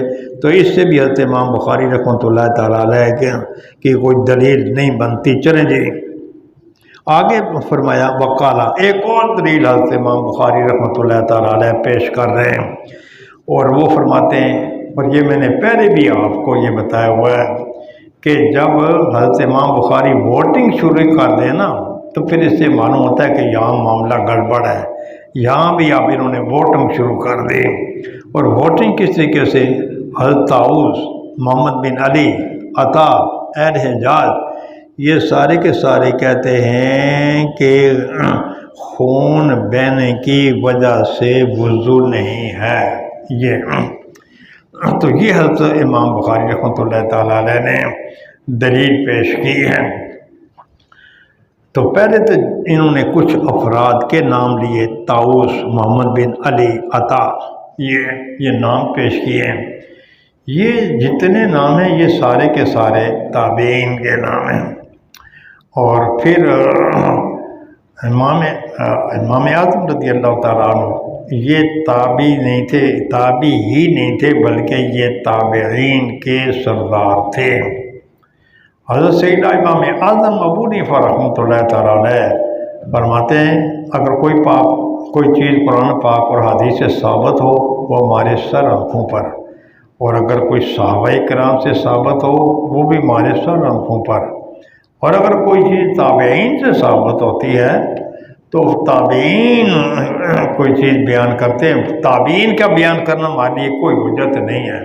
نحن رجال وہم رجال، وہ بھی ہم جیسے ہیں، تو وہ بھی ہم جیسے ہیں، جب وہ ہم جیسے ہیں تو لہذا ان کی بات ہمارے نزدیک یہ دلیل کے طور پر نہیں پیش کی جا سکتی۔ تو اس لیے کہ آپ تو سید التابعین ہیں۔ البتہ یہ ہے کہ وہ اہل رجاز ہے کہ سارے اہل حجاز کا نقطہ نظر یہ ہے کہ بھائی خون بہنے کی وجہ سے وضو نہیں ہے۔ اس کے دو مطلب ہیں۔ ایک مطلب تو یہ ہے، ہو سکتا ہے ان اہل حجاز کا اپنا یہ اتحاد ہو اور یہ بھی سیدنا امام اعظم ابو حنیفہ رحمۃ اللہ تعالیٰ علیہ کے نزدیک کوئی حجت نہیں ہے، اور دوسرا ان سب کا مطلب یہ ہو سکتا ہے کہ اگر خون بہ نکلے، خون بہ نکلنے کی وجہ سے فوری طور پر وضو کرنا کوئی ضروری نہیں ہے، تو اس کا یہ مطلب بھی ہے۔ اس کا یہ مطلب نہیں کہ سرے سے وہاں وہ وضو ہی نہیں ہے۔ چلیں جی، یہ آگے وہ اثرا، تو یہ حضرت امام بخاری پہلے بھی آپ کو معلوم ہی ہے کہ جب کوئی بات ثابت کرنا چاہتے ہیں تو پھر اپنا ایڑی چوٹی کا پورا زور لگا دیتے ہیں۔ فرماتے ہیں کہ یہ جو حضرت عبداللہ ابن عمر ہے نا، انہوں نے تھوڑی سی پھنسی جو تھی نا اس کو انہوں نے نچوڑا، تو خرج من الدم، تو اس سے خون نکلا اور انہوں نے وضو نہیں فرمایا۔ تو اس سے معلوم ہوا کہ یہ جو پیپ وغیرہ کا نکلنا ہے تو یہ نجس، تو جسم کے کسی مخرجین کے علاوہ نجس کے خارج ہونے کی وجہ سے وضو نہیں ٹوٹتا۔ اگر ایسا ہوتا تو پھر حضرت عبداللہ ابن عمر رضی اللہ تعالیٰ عنہ اپنی پھنسی کو دبانے کے بعد، نچوڑنے کے بعد، پھر اس سے جو پیپ وغیرہ خارج تھی اس کے بعد پھر وہ وضو کر لیتے۔ حالانکہ آپ نے اپنی پھنسی کو توڑ کر اس سے پیپ وغیرہ نکالی ہے، اس کے بعد آپ نے وضو نہیں کیا۔ سے معلوم ہوا کہ مخرجین کے علاوہ اگر کسی دوسری جگہ سے نجاست نکلے تو وہ ناقض وضو نہیں ہے۔ حضرت امام بخاری رحمۃ اللہ تعالیٰ علیہ کا نقطہ نظر یہ ہے۔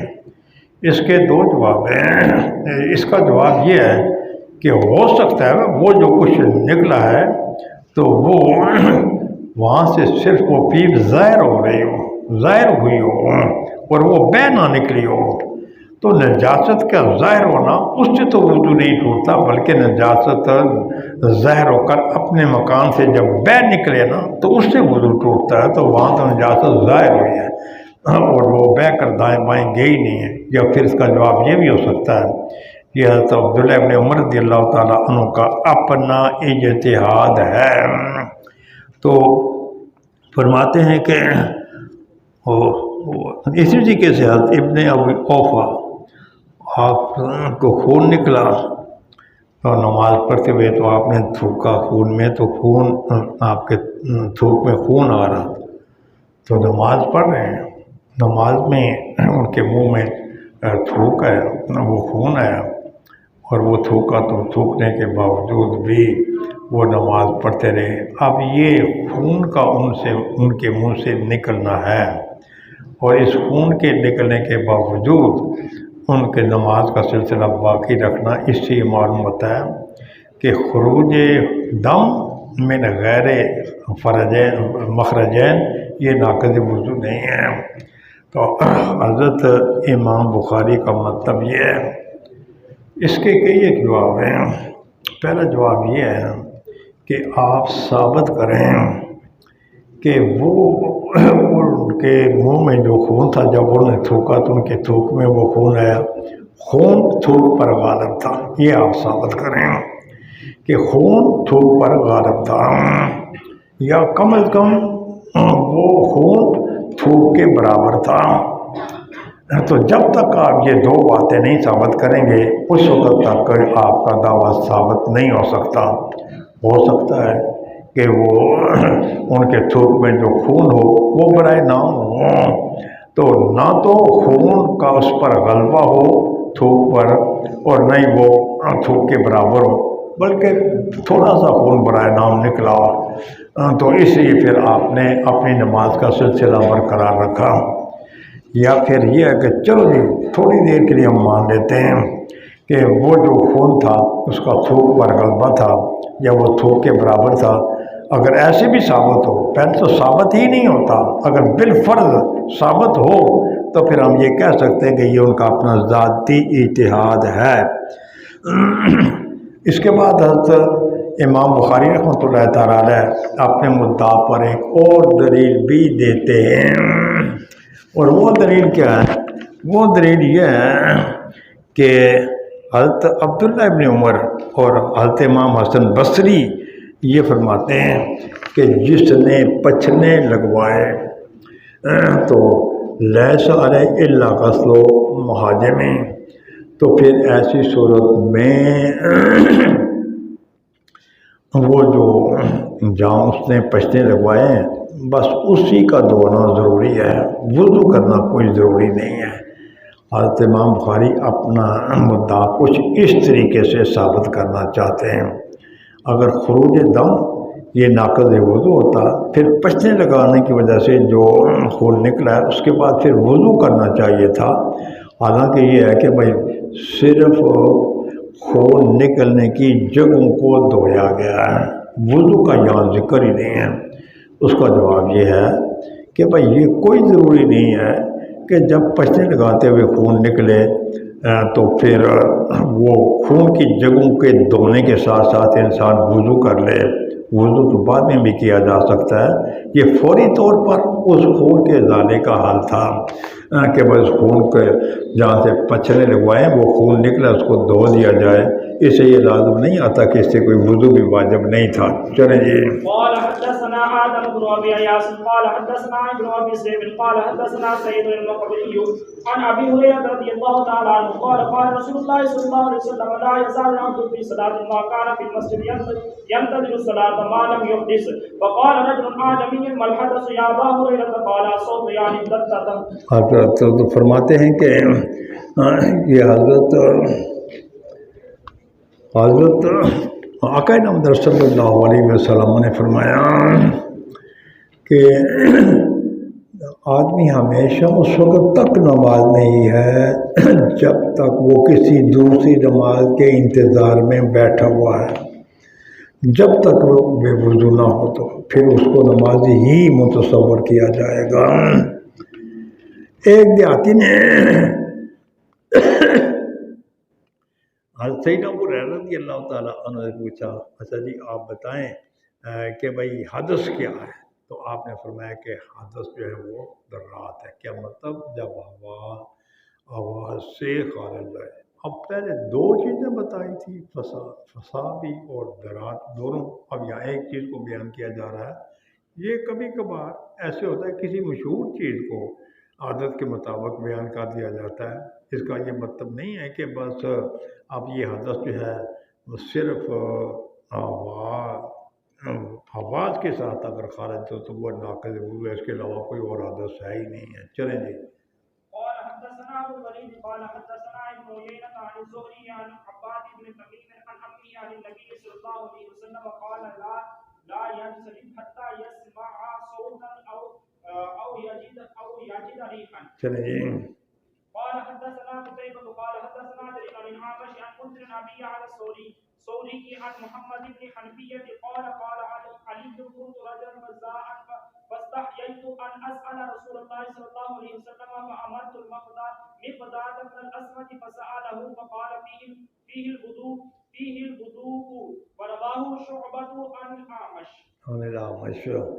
اور تو یہ پہلے بھی گزر چکا ہے کہ میں نے مقداد بن اسود کو یہ بتایا کہ آپ پوچھیں، کیونکہ آپ کے تو عقد میں آقا نامدار صلی اللہ علیہ وسلم کی لفظ جگر تھی آپ ذرا کچھ تھوڑا سا شرم محسوس کرتے تھے۔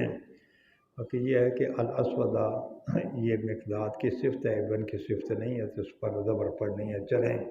قال حدثنا سعد بن حفص قال حدثنا شيبان عن يحيى عن ابي سلمة عن عطاء بن يسار اخبره ان زيد بن خالد اخبره انه سال عثمان بن عفان قلت ارايت اذا جامع ولم يغني قال عثمان يتوضا كما يتوضا للصلاه ويغسل ذكره قال عثمان سمعته من رسول الله صلى الله عليه وسلم فسالت عن ذلك عليا والزبير وطلحه وابي بن كعب رضي الله تعالى عنه فامروه بذلك فامروا بذلك۔ یہ جو اگلی حدیث پاک ہے تو اس میں یہ آتا ہے کہ حضرت عثمان غنی رضی اللہ تعالیٰ عنہ سے یہ پوچھا گیا کہ اگر کوئی آدمی جمع کرتا ہے اور اس کو انزال نہیں ہوتا تو پھر اس کا کیا حکم ہے؟ اگر کوئی آدمی جمع کرتا ہے اپنی بیوی کے ساتھ اور اس کو انزال نہیں ہوتا تو پھر اس کا کیا حکم ہے؟ حضرت سیدنا عثمان غنی رضی اللہ تعالیٰ نے فرمایا کہ وہ ایسی وضو کرے جیسے کہ نماز کے لیے وضو کیا جاتا ہے، اور پھر وہ اپنی پیشاب کی نالی کو دھو ڈالے۔ تو حضرت سیدنا عثمان غنی رضی اللہ تعالیٰ عنہ فرماتے ہیں کہ میں نے یہ مسئلہ بہت سے صحابہ کرام سے پوچھا ہے، تو فرماتے ہیں کہ میں نے تو آپ فرماتے ہیں کہ میں نے یہ مسئلہ سنا ہے، فسال تو ذالک علی۔ حضرت سیدنا عثمان غنی فرماتے ہیں کہ میں نے یہ مسئلہ مولا کائنات سے پوچھا، زبیر سے پوچھا، طلحہ سے پوچھا، ابی بن کعب رضی اللہ تعالیٰ سے پوچھا۔ جو مسئلہ میں نے بیان کیا نا انہوں نے بھی اس سلسلے میں یہی مسئلہ بیان کیا۔ اگر کسی آدمی نے اپنی بیوی کے ساتھ ہم بستری کی اور اس کو انزال نہیں ہوا تو اب وہ صرف وضو کرے گا اور اس پر غسل واجب نہیں ہے۔ یہ جو مسئلہ ہے ان کے نزدیک یہ ہے کہ الماء من الماء، تو کیا مطلب؟ تو اگر وہ انزال ہوگا تو تب یہ غسل ہے، تو کیا پہلے الماء سے مراد غسل ہے اور دوسرے الماء سے مراد ہے انزال؟ کیا اگر وہ انزال ہوگا تو تب غسل ہے؟ ان کا نقطہ نظر یہ ہے، اگر انزال نہیں ہے تو تب وہ غسل نہیں ہے۔ یہ مسئلہ صحابہ کرام میں بھی اختلافی رہا ہے، کیا جمع کوئی آدمی کرے اور انزال نہ ہو تو کیا ایسے آدمی پر غسل ہے یا نہیں؟ کچھ صحابہ کرام فرمایا کرتے تھے کہ ایسے آدمی کے ذمہ صرف وضو ہے اور غسل نہیں ہے۔ ان میں ایک پوری صحابہ کرام کی جماعت ہے جن کے اسماء گرامی یہاں ذکر کیے گئے۔ ان کے مقابلے میں دوسرے صحابہ کرام فرماتے تھے نہیں، کہ اگر کسی آدمی نے اپنی بیوی کے ساتھ ہم بستری کی اور اگر اس نے کوئی انزال نہیں ہوا تو پھر اس پر غسل واجب ہے۔ اور یہ جو الماء من الماء ہے تو اس کی کئی ایک توجیہات ہیں۔ ایک توجیہ تو عبداللہ بن عباس نے فرمایا کہ اس کا تعلق احتلام کے ساتھ ہے، جمع کے ساتھ نہیں ہے۔ اگر کسی آدمی نے خواب میں دیکھا کہ اسے احتلام ہوا ہے، اگر وہ اس کو منی کا خروج ہوا ہے پھر تو غسل ہے، اگر وہ خواب کی حد تک ہی محدود ہے تو پھر غسل نہیں ہے۔ دوسرا یہ ہے کہ یہ حکم ابتدائی اسلام میں تھا کہ اگر کسی نے اپنی بیوی سے ہم بستری کی اور انزال نہیں ہوا تو ابتدائی اسلام میں ایسے آدمی کو صرف وضو کرنے کا حکم تھا اور غسل کرنے کا حکم نہیں تھا۔ بعد میں یہ حکم منسوخ ہو گیا اور اب اس بات پر اجماع ہے کہ اگر کوئی آدمی اپنی بیوی کے ساتھ ہم بستری کرے اگر اس کو انزال نہ بھی ہو تو تب بھی اس پر غسل واجب ہے۔ چلے جی۔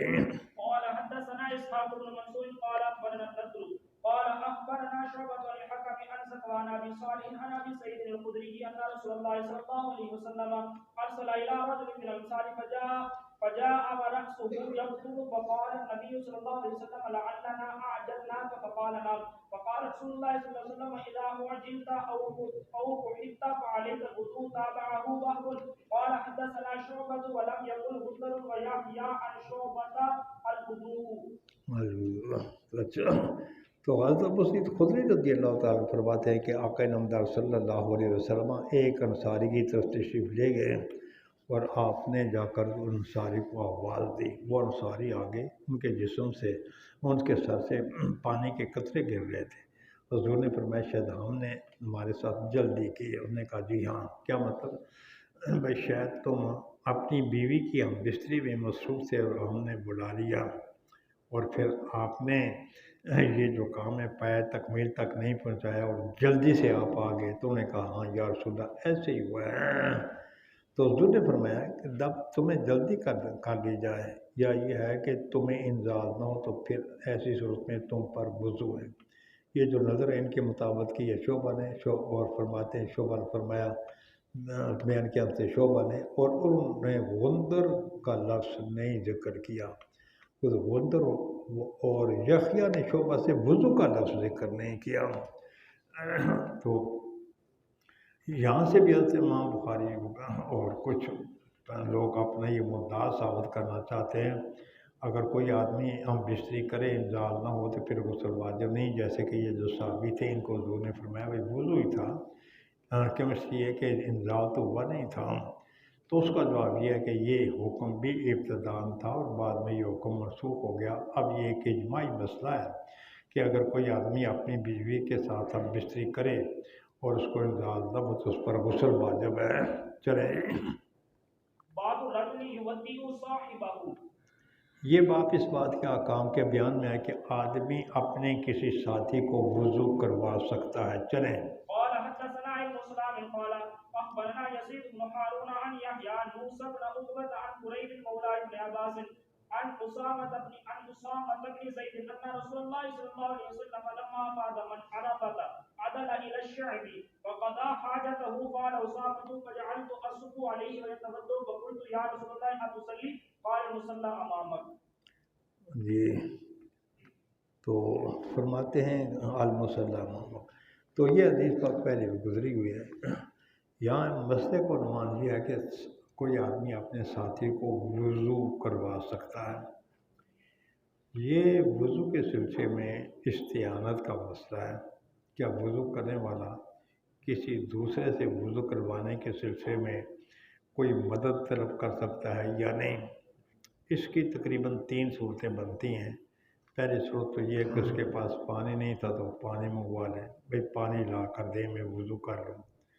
دوسری اس کی صورت یہ ہے کہ ایک آدمی 2 ساتھی ہیں. ایک آدمی وضو کر رہا ہے اور ایک آدمی اس کے اعضاء پر پانی بہا رہا ہے اور وہ جو وضو کرنے والا ہے وہ اپنے اعضاء کو خود مل رہا ہے. یہ بھی استعانت فی الوضو ہے اور یہ بھی جائز ہے. تیسری صورت یہ ہے کہ ایک آدمی وضو کر رہا ہے اور وہ جو وضو کروانے والا ہے وہ بغیر کسی عذر کے اس کے ہاتھ بھی مل رہا ہے منہ بھی مل رہا ہے پاؤں کو پانی بہاتے ہوئے پاؤں کو بھی مل رہا ہے بغیر کسی عذر کے. اس قسم کی جو استعانت فی الوضو ہے تو یہ جائز نہیں ہے. ہاں اگر کوئی عذر ہو تو پھر ایسی کہ وہ جس کو وضو کروایا جا رہا ہے وہ بیچارے اپنے اعضاء کو نہیں مل سکتا کسی مجبوری اور عذر کی وجہ سے. پھر دوسرا آدمی اگر اس مجبوری کی وجہ سے اس کے اعضاء پر پانی بھی بہائے اور اس کو کے اعضاء کو ملتا بھی رہے تو اس میں کسی قسم کا کوئی حرج نہیں ہے. چلیں گے تو اسی سلسلے میں فرماتے ہیں کہ اسامہ بن زید فرماتے ہیں کہ آقا نامدار صلی اللہ علیہ وسلم جب عرفات سے واپس اترے تو آپ ایک گھاٹی کی طرف مڑ گئے. آپ نے قضاء حاجت فرمائی اور حضرت اسامہ فرماتے ہیں کہ میں نے آپ کے اعضاء پر پانی بہانا شروع کر دیا. یہ استعانت فی الوضو ہے. آپ نے وضو فرمایا. میں نے عرض کی کہ یا رسول اللہ کہ آپ روایت نہیں پڑھتے؟ فرمایا نہیں ہماری نماز کی جو جگہ ہے وہ آگے ہے یا مزدلفہ میں جا کر ہم نے نماز پڑھنی ہے. چلیں جی. قال حدثنا عمرو بن علي قال حدثنا عبد الوهاب قال سمعت يحيى بن سعيد يقول اخبرني سعد بن ابراهيم ان نافع بن جبير بن مطعم اخبره انه سمع قرة بن المغيرة بن شعبة يحدث عن المغيرة عن المغيرة بن شعبة أنه كان مع رسول الله صلى الله عليه وسلم في سفر وأنه ذهب لحاجة له وأن المغيرة جعل يصب الماء عليه وهو يتوضأ فغسل وجهه ويديه ومسح برأسه ومسح على الكفين. تو یہ ہے کہ حضور پھر حضرت مغیرہ پانی بہاتے چلے گئے، حضور صرف کونین صلی اللہ علیہ وسلم وضو فرمایا، اپنا چہرہ دھویا، اپنے دونوں ہاتھ دھوئے، اپنے سر کا مسح کیا اور اپنے موزوں پر بھی مسح کیا.